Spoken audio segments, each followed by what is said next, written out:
Hey guys, RVA Bourbon here for my Thursday night. This is a straight blind taste of bourbons I haven't opened. Just doing 4 tonight. I believe all of these bourbons are about 100 proof. From what I had, about 7 bottles that I had not opened yet. So it's just a blind tasting of 4. Have no idea what they are. I do know that of the 7, I think they were all about 100 proof. I have 2 more that are barrel proof that I didn't put in the selection for tonight. But basically, she just picked 7. Picks 4 of the 7 that I'd given her. So here we go. Number 1. Smells good, a little lemony. Like a lemon nut, lemon.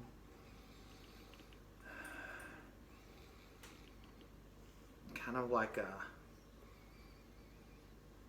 it's weird, cross between a lemon and like maybe peanuts or almonds. Really great smell to this one. Usually I'm not a big grape, don't think bourbon has a great smell for a lot of bourbons that I try, but this one actually has a great smell to it.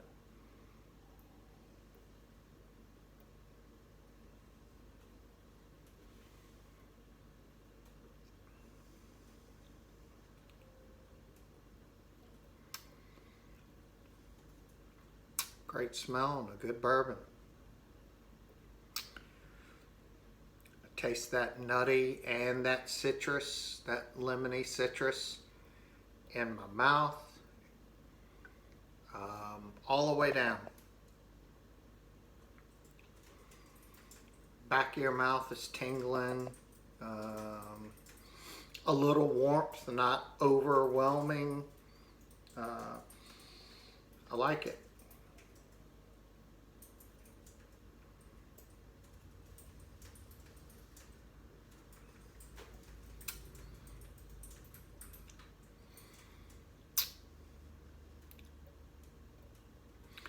Again, citrusy, nutty, makes your mouth tingle a little bit. Now I'm getting the finished burn. Still tasting that citrus nut mix, like an almond. A little bit hard to explain on that one. If I just tell you lemons and almonds, and you might think, oh, that's not a good mix. Well, that's a pretty good mix, believe it or not. Number 2, no smell. None whatsoever. If I smell anything, maybe a little like a dusty cherry. Maybe a little dusty. Really not getting much fruit note on this second one.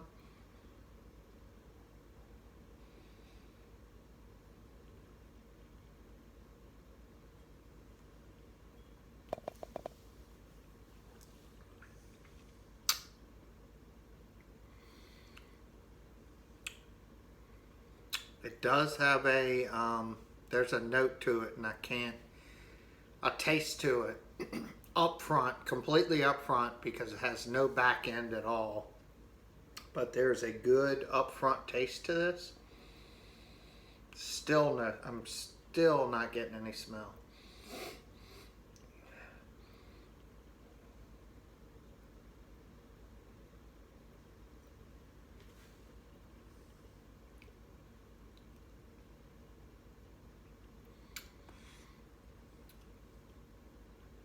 There is like a little bit of it's almost like a bitter cherry.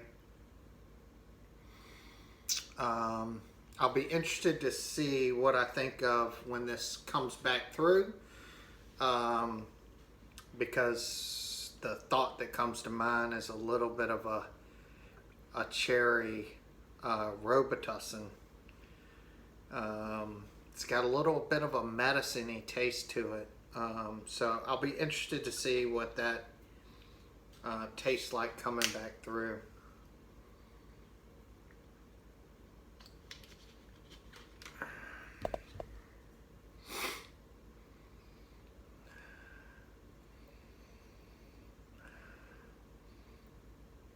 Number 3 does not have much smell either.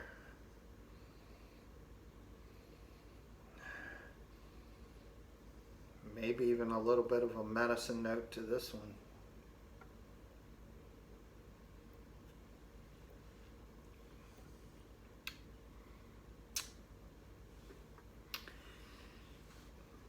Very little taste to that. Nutty. A lot of nutty grain.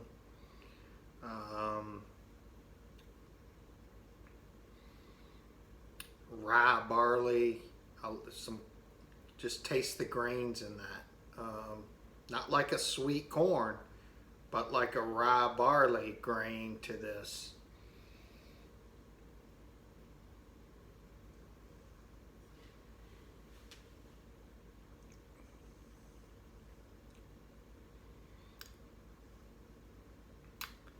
A little bit more of a palate on that second taste. Again, a little bit of a nutty grain, barley, rye, almost like a rye bread when you get just the seeds of that rye bread. That's what that reminds me of. Somebody could be different. This is number 4. A little bit more of a sweet smell to it.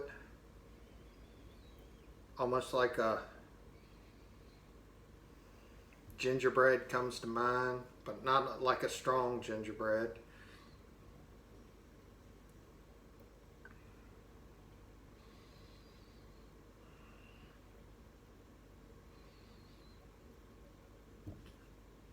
Kind of like a candy corn.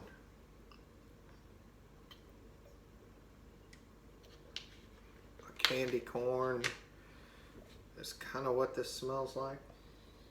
Yep, just like a candy corn. Like you opened up a jar of candy corns, you're gonna get one.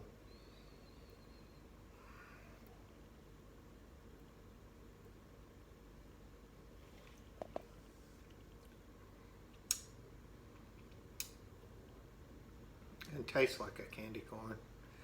A little sweet.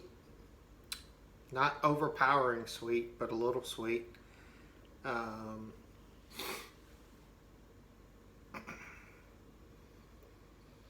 Still candy corn.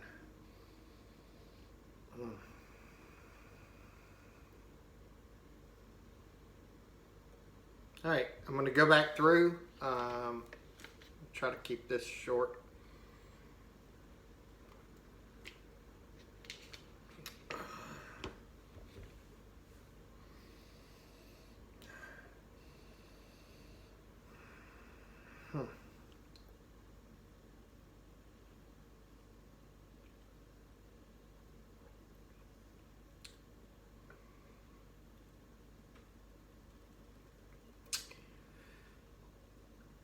It's a good bourbon.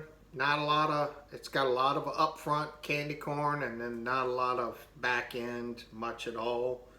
But the taste, that initial taste is pretty good with this.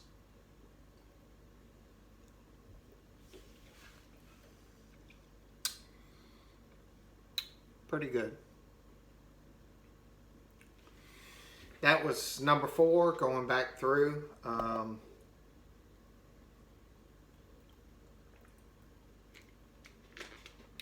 It's a good bourbon. I'm still feeling that lingering effects in the back of my mouth. I still have that little bit of a burn now. like I said, all these are about 100 proof. So you're not going to get in my opinion, a ton of burn like you would once you get up into 110, 115, 129. You're going to feel that effects. Good thing, those higher proof bourbons, they're generally a little bit more expensive, but 1,000 times well worth the money. So there are some good 80 proof, 85, 90 proof bourbons, you're not going to get that full flavor like you would in a 129 cask strength bourbon. Those are just going to have amazing flavors. And I would even say you'll enjoy it more. So one glass of a cask strength, or, you know, I would say, yeah, one glass of a cask strength versus a Buffalo Trace, which is a great whiskey, a great bourbon. You will enjoy that higher proof more than you will a Buffalo Trace. If you're a new bourbon drinker, I would strongly recommend Buffalo Trace. I would strongly recommend Woodford Reserve Double Oaked. I would strongly recommend 1792 Small Batch, Baker 7, Blanton's if you can get it. Now Blanton's is a 93 proof, but the flavor profile and why I think Blanton's is a great whiskey. It gets hated on a lot because I think there are some people who buy it because the bottle is round and it's kind of sought after. I personally think it's a great pour. Just a great pour. A little bit hard to find, but I think is a great pour. I think it's like $59 a bottle. So, whereas a 1792 small batch is like $29 a bottle. So starting out, I would say a Buffalo Trace 1792 small batch. Baker 7 is a great pour for the money. So number 3, going back through.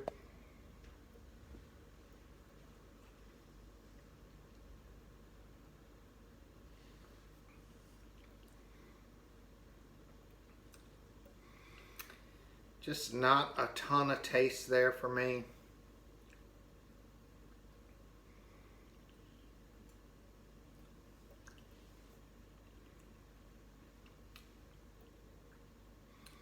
A little medicine-y. I think this number 2 is the one I said was really medicine-y, or reminds me of a Robitussin. So we'll see. This number 3. I'm feeling a little better about it on the back end, but just not a great palate on that, in my opinion. We'll run through number 2 and number 1, and I'll pick a winner and call it a Thursday night before football. Bourbon tasting. I think Cincinnati and Cleveland play tonight. So as a Steelers fan, one of those teams will be 0-2, which is good.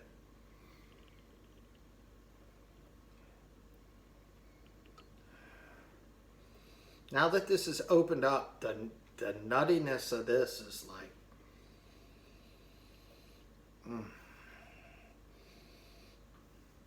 So one thing to remember as you pour bourbon, it's a little bit like a wine. You want to let that bourbon open up. Even if you let them sit, I would say even once you pour it, I would say let it sit for maybe as much as 10 minutes. And every now again, swirl that around. and it'll really change the taste. I know people say, there's no way that that can change the taste, but here's the difference. When I go from 1, 2, 3, 4, and I get back to 1, usually that 1 has changed drastically from the time I get back to it. So I would strongly recommend letting them sit, letting them open up. This has that medicine-y taste too.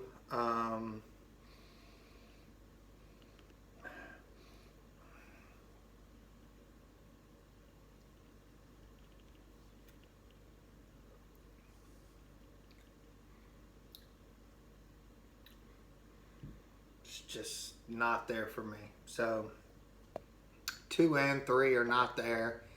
They give you what I call a little bit of a fake burn. So I feel the burn a little bit, which usually makes you feel like, oh, that's a good bourbon. Just does not have a good flavor. Does have a nutty flavor. A nutty flavor, a nutty smell to it. Like probably stronger than I originally smelt it. It has a strong nutty flavor now, like a walnut, almonds.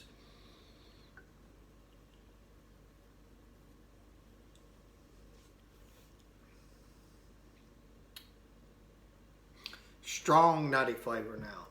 So as I talked about it, I could smell it, and the more I smelt it and talked about it, then I could really taste the nuttiness of that bourbon. I haven't mentioned this. When I put this on YouTube, please subscribe to that. It just helps me get higher on the list when somebody's searching for bourbons, and I like to get my message out there of what bourbons I like. I have a lot of them, so people can kind of take my advice, or you can actually on YouTube, you can comment, ask questions. I'll be glad to tell you if you're looking for cheap bourbon, what's good. You're looking for expensive bourbon, what's good. You want a lower proof, what's good. You want a higher proof, what's good. My trial and error could be your win, because there's some bottles that I pay a lot of money for that ain't worth a darn. So, and I don't think I would steer you wrong from my palate. So hopefully you would get the same experience that I get. Number 1, back to number 1, which I really felt like was good off Jump Street.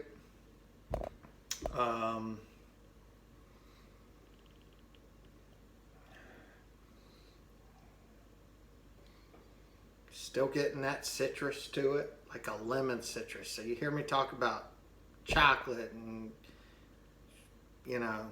dark cherries and leather notes and dusty notes, and this is a lemon citrus.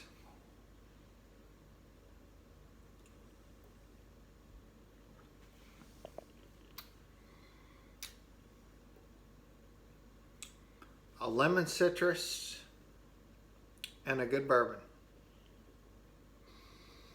Of these 4, a good bourbon because of the smell, the taste, the flavor profile.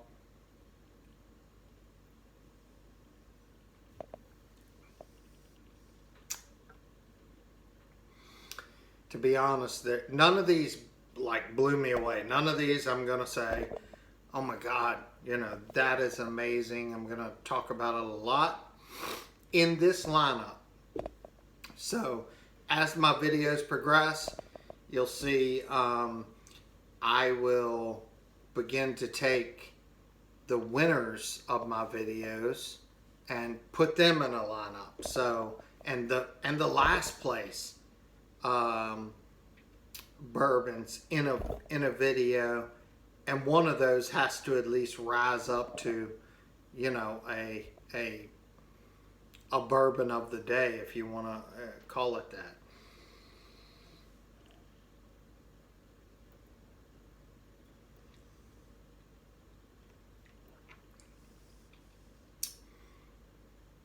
Good flavor profile.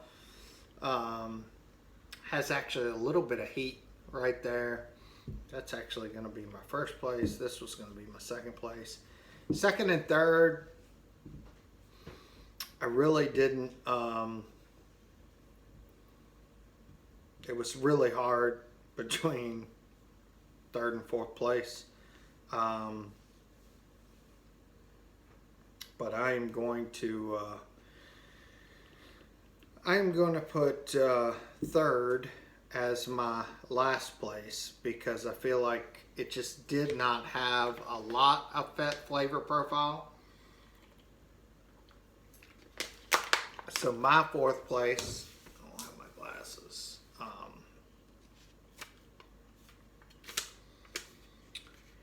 My fourth place is Bond and Lillard,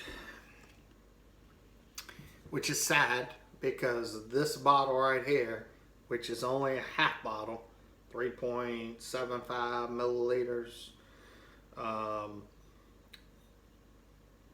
It's expensive for a little bottle, and it's not that good. So if you're out there and you're run across this,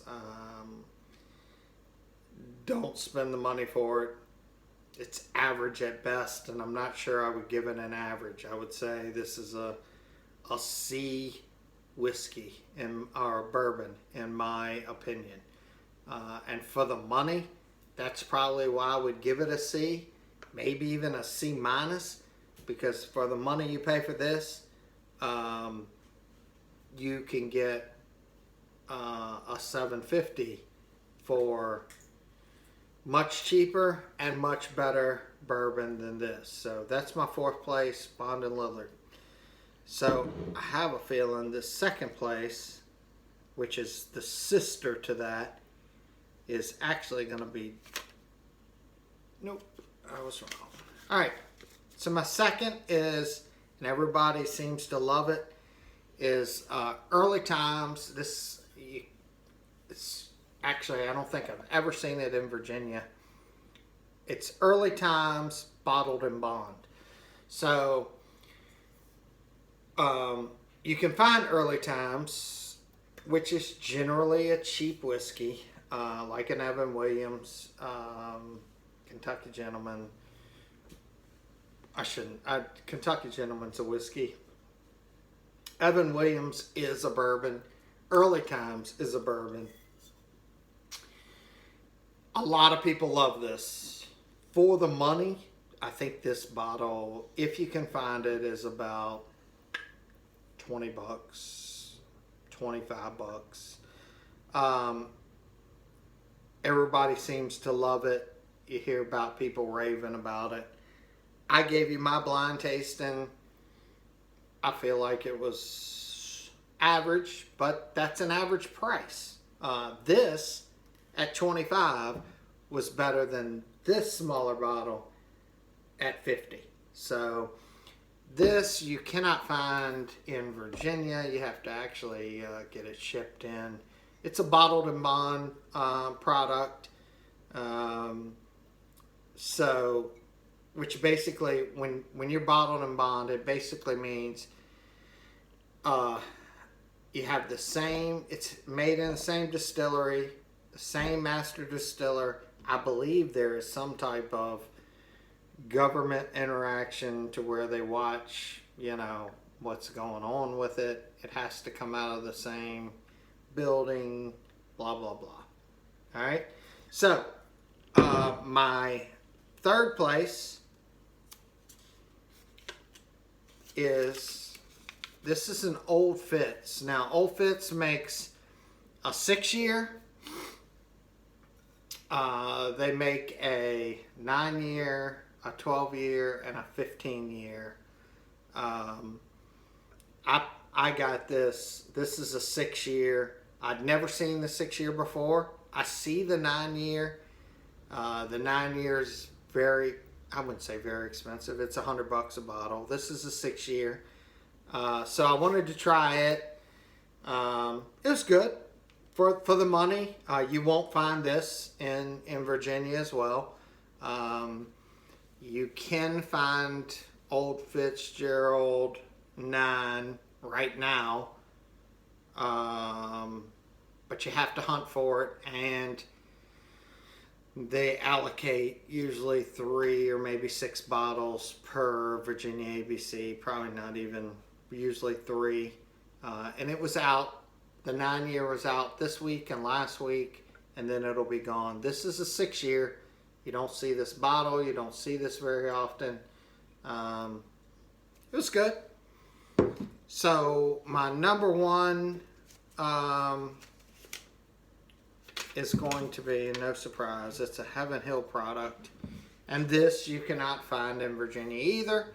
Heaven Hill, it's a 7-year-old whiskey, bourbon. Everybody loves it. I loved it.